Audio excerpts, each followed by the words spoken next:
sometimes I feel like the most popular mom in the world. Just kidding. Because my kids love to get treatments, and anytime they come up to our house, they line up for treatments. And so of course I love doing it, but I just crack up because it's like, I got to work the whole time they're here. But I'm honored to do it because this past Thanksgiving, my son Connor really wanted some body work done. And he gave me permission to tell this story because it really was profound for him. And he wants to share that with you out there. So he was a football and a baseball player all through high school and college. And he injured his arm, dislocated his shoulder in high school. And so we went to the doctors, of course they gave him a sling and all that stuff in high school, which was 10 years ago. And then that acute injury of the dislocated shoulder healed. He went to physical therapy and all that, and it healed. But the pain has never left him, and it's 10 years of chronic pain in his shoulder. And he is extremely active, and he's always doing this. It's always bothering him. So anytime that he would come to visit or we'd be together, he'd want me to work on his arm. And he'd always be like, Mom, can you just stretch my arm? I just need to get rid of this pain. And he's never really wanted to do the emotional work that I do. And that's fine. When you're ready, you're ready. So he was ready. And he said, I'm really ready to look at some things that my arm's holding on to and that I'm just not connecting the dots to. And I said, okay, great. So he came and we did like a 2-hour treatment. I got him on the table and got him all relaxed. And I said, now you set the intention for releasing emotion and you set the intention for what you want in this session.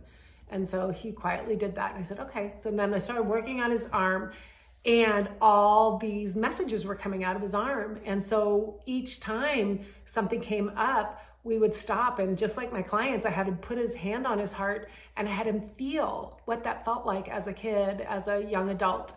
And each time he felt that pain, which he had not allowed himself to feel.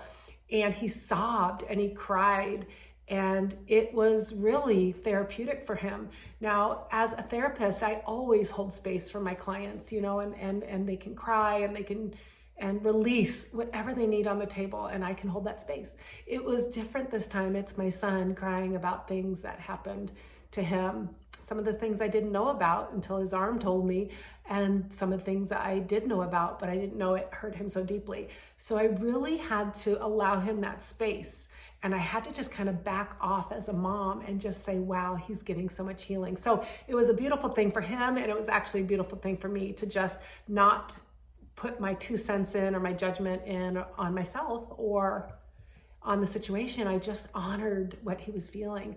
And a few times he would stop and he'd say, but I know no one meant to do that. And I said, well, I know that. That's our logical brain saying, but.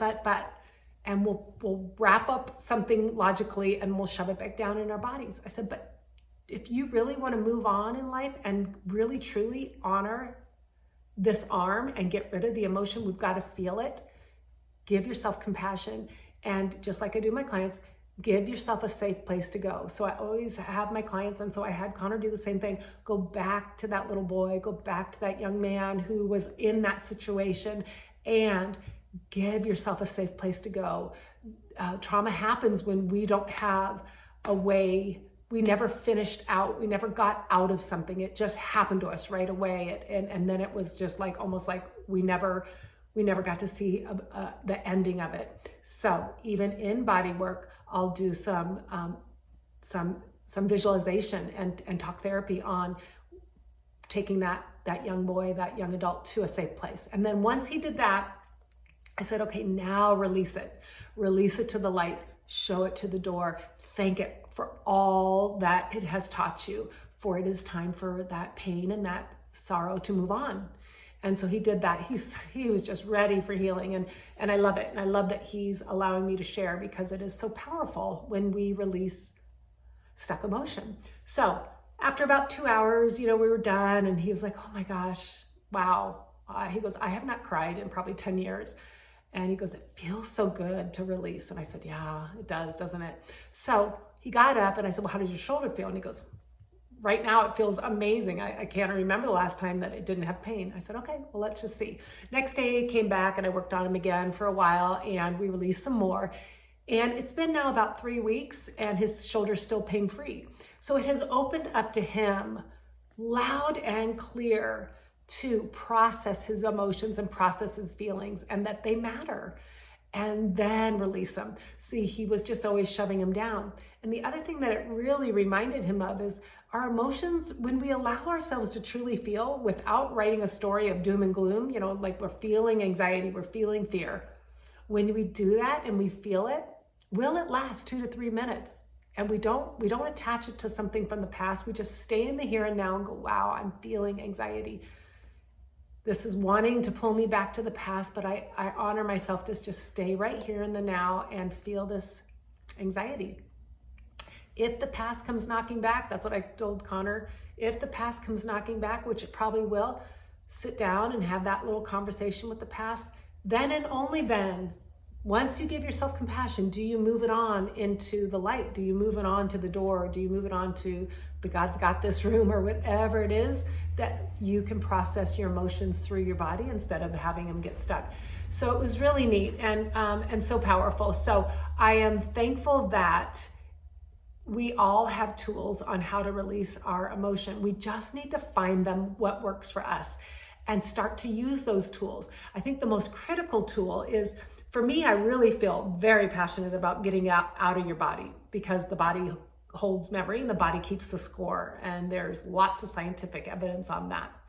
So once it's released from the body and you've given yourself compassion from the heart, and you've moved on, now your job is, all of our job is to think empowering thoughts and to keep looking at what is going on in your life from a different perspective, from a bird's eye perspective, from an eagle's perch, from a different slant. How is this teaching me? How am I growing? How am I going to be better through this?